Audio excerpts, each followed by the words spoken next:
Hi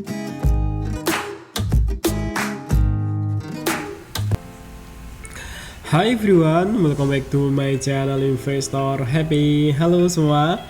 Video kali ini kita akan bahas saham Kija ya. Saham yang terus turun tapi ada yang koleksi ya, ada yang akumulasi, entah untuk apa ya.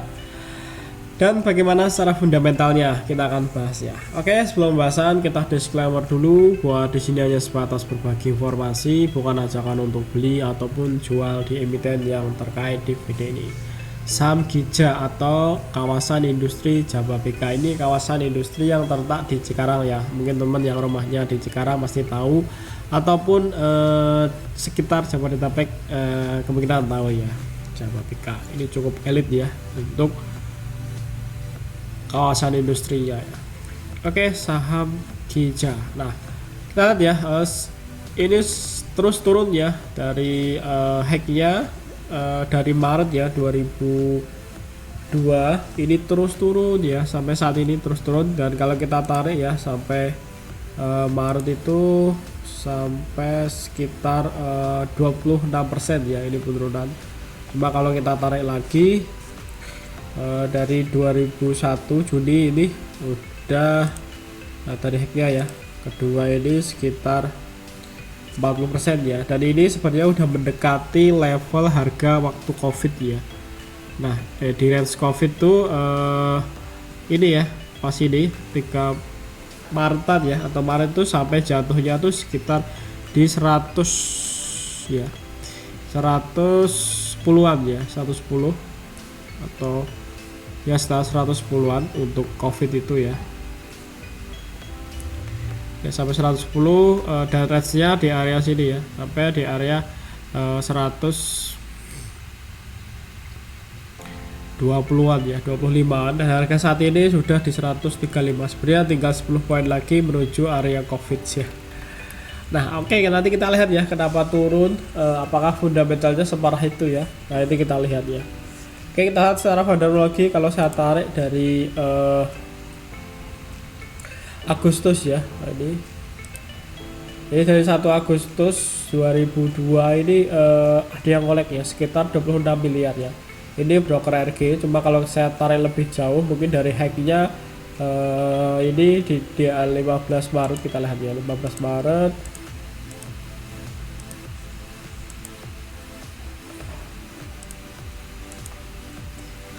ini sekitar 32 ya RG ya, berarti lumayan banyak. Nah, sekali lagi ini masih secara kasaran ya, secara rangkuman dari Broksum ya. Kita nggak tahu apakah nanti ada crossingan yang dilempar rata broker, jadi kita nggak tahu karena ketika dia crossing dipindah satu L ini ya dengan satu nama SID itu nggak akan kedetek guys ya. Nah, itu kelemahan di broker di bandar lagi seperti itu ya, jadi nggak bisa dipastikan pasti. Cuma dari sini kita ada data ya, bahwa sini sebenarnya ada yang nampung broker RG ini ya. Nah, kalau kita switch tinggal nanti teman hitung aja ya, apakah ini match dengan pembelian ini dengan pembelian dengan penjualan ya. Nah, kalau kita lihat ini agak jomplang ya, kalau lihat dua ini ya, ini 32 tambah 12, ini sekitar 42. Kalau kita lihat tambah ini ya, 15, 8, 7, ini sekitar 30 tambah ini 5, 44 ya. Ya lumayan match ya. Nah, jadi memang kelihatan barang ini dibuang ke sini ya. Nah, ini kelihatan di akun. Nah, kita lihat nanti ya apakah nanti ada pergulangan. Nah, kalau saya lebih baik nunggu di area sampai area ini sebenarnya udah mendekati area COVID ya, tinggal 10 poin lagi, kita tunggu aja. Nah, kalau low dari COVID itu sekitar 110, jadi masih sekitar 20-an poin ya, 25 poinan. Nah, secara teknikal seperti itu guys ya. Kita lihat untuk secara fundamentalnya gimana, kok bisa jatuh banget, apa fundamentalnya jelek. Nah, oke, kita lihat ya secara fundamental memang ya emiten ini mengalami kerugian ya. Nah, kita lihat dulu untuk asetnya. Ini laporan di kuartal ketiga ya, karena di kuartal 4 atau annualnya itu nggak keluar ya. belum keluar, dan ini dapat notasi khusus ya, karena laporan keuangan juga belum keluar ya. Nah, kita lihat ya untuk asetnya ini sekitar 12 triliun ya. Nah, ini satuannya sudah dalam bentuk rupiah. Jadi asetnya sekitar 12 triliun kalau kita bandingkan secara year to year atau secara dari kuartal 4 ke kuartal 3 ini naik ya sekitar 300-an sekitar 200-an ya, 200-an miliar kenaikan. Nah, kita lihat ya, kita lihat untuk kuartal sebelumnya ya. Di kuartal kedua asetnya seperti apa? Asetnya itu naik ya. Nah, ini karena ini sebelumnya kan 420, naik menjadi 560 ya, sekitar 100-an miliar ya kenaikan dari asetnya. Apakah liabilitasnya juga naik? Nah, kita lihat ya. Liabilitasnya ini naik juga ya kalau kita bandingkan secara kuartal 4 tahun 2001 ke 2002 ini naik ya dari 5,9 triliun naik ke 6 ya. Ya sekitar 300 miliar ya kenaikan liabilitasnya. Nah, kalau kita bandingkan liabilitas secara per kuartal ya. Kuartal 2 ke kuartal 3 ini dari 6 triliun 0,5 naik ke 6,276 ya, jadi naik sekitar 200 atau 100 miliaran lebih ya.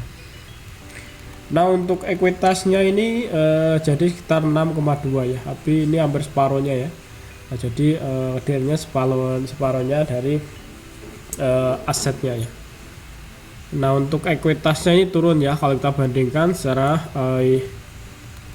per kuartal ini ya, kuartal 4 2001 ke kuartal 3 2002 ini turun ya, dari sebelumnya 6,3 turun ke 6,2 ya. Nah, jadi ada penurunan dari segi ekuitas kalau kita bandingkan secara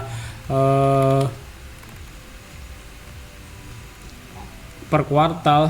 Nah, ini turun juga ya dari 6,3 turun menjadi 6,2 ya. Nah, jadi ada penurunan memang ya dari segi ekuitas ya. Nah, untuk penjualan gimana? Nah, untuk penjualan ini kalau kita bandingkan ya ini naik ya, kalau bandingkan secara per year to year ini naik dari sebelumnya 1,6 naik ke 1,7 ya. Dan bagusnya lagi beban pokok biayanya itu turun ya, dari sebelumnya itu 0,7 turun ke 8,72. Ini secara year to year. Nah, kita lihat ya secara per kuartal ya gimana. Dari sebelumnya 1,7 artinya naik ya, sebenarnya naik ya dari penjualan ini naik dari 1,1 triliun naik ke 1,7, sebenarnya naik hampir 600 miliar ya. Nah, maupun naik untuk beban pokoknya juga naik ya, dari sebelumnya 554 miliar naik ke 872 ya. Nah, kita lihat ya untuk laba ruginya seperti apa. Nah, ini emiten ini masih rugi ya sekitar 107 miliar ya. Nah, kalau kita bandingkan saya tuh ini ada penurunan ya, dari sebelumnya rugi 128 miliar turun ke 107 ya. Nah, ini kalau kita bandingkan secara year to year. Cuma kalau kita bandingkan secara per kuartal ini naik ya, dari sebelumnya rugi 46 ini naik lagi jadi sekitar 104 ya. Ini ada kenaikan hampir 100% ya naiknya kerugiannya. Dari sebelumnya IPS-nya rugi sekitar 2,7 naik menjadi 6,70 ya. Hampir 100% lebih kerugian naiknya ya. Oke, secara fundamental memang rugi ya emiten ini, cuma bagusnya dari cash flow operasionalnya ini masih positif ya. Bahkan kalau kita bandingkan secara year to year naik ya, dari sebelumnya 167 naik ke 304 ya. Nah, untuk cash flow operasionalnya secara per kuartal juga naik ya, dari sebelumnya 161 naik ke 304 ya. Nah, oke, itu ya problemnya memang perusahaan ini masih rugi ya. Nah, kalau kita lihat income statementnya masih rugi hampir 100 ya, 100 berapa nih, 100. Nah, ini ya untuk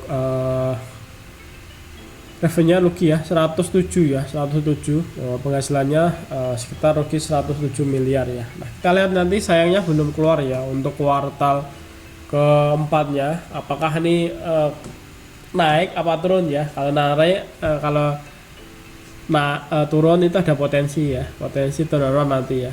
Kalau turun, nanti kita lihat juga untuk kuartal ke satunya ya. Sebenarnya ini Maret nanti kan sudah harus kuartal 1 harusnya ya. Nanti udah 2 kuartal ini sebenarnya belum laporin keuangan ya. Nah kita lihat lagi ya. Nah oke, sekelas ya untuk saham Kija ya. Dari segi fundamental seperti itu ya, memang lagi sedang rugi ya. Nah untuk harganya sebenarnya menarik ya, sudah mendekati harga waktu COVID dulu ya, di 2020 ini mendekati ya. Karena di 2020 tuh harga COVID-nya itu sekitar 110 ya, paling terendah. Ini ya, paling rendah tuh di area 110, harga saat ini sudah 135. Jadi masih sekitar 25 poin ya menuju ke harga COVID. Sebenarnya ini udah mendekati harga demand waktu COVID ya. Bahkan sudah turun, sudah di bawah harga demandnya ini ya. Nah, oke, sekelas ya untuk analisa saham Kija ya. Kalau teman ada request saham yang mau dibahas, silakan aja ditulis di kolom komentar ya. Kalau nanti saya bisa, insya Allah saya akan bahas ya. Oke, terima kasih semua yang sudah menonton video ini. Sampai ketemu di video berikutnya. Happy cuan and happy investor. Bye bye.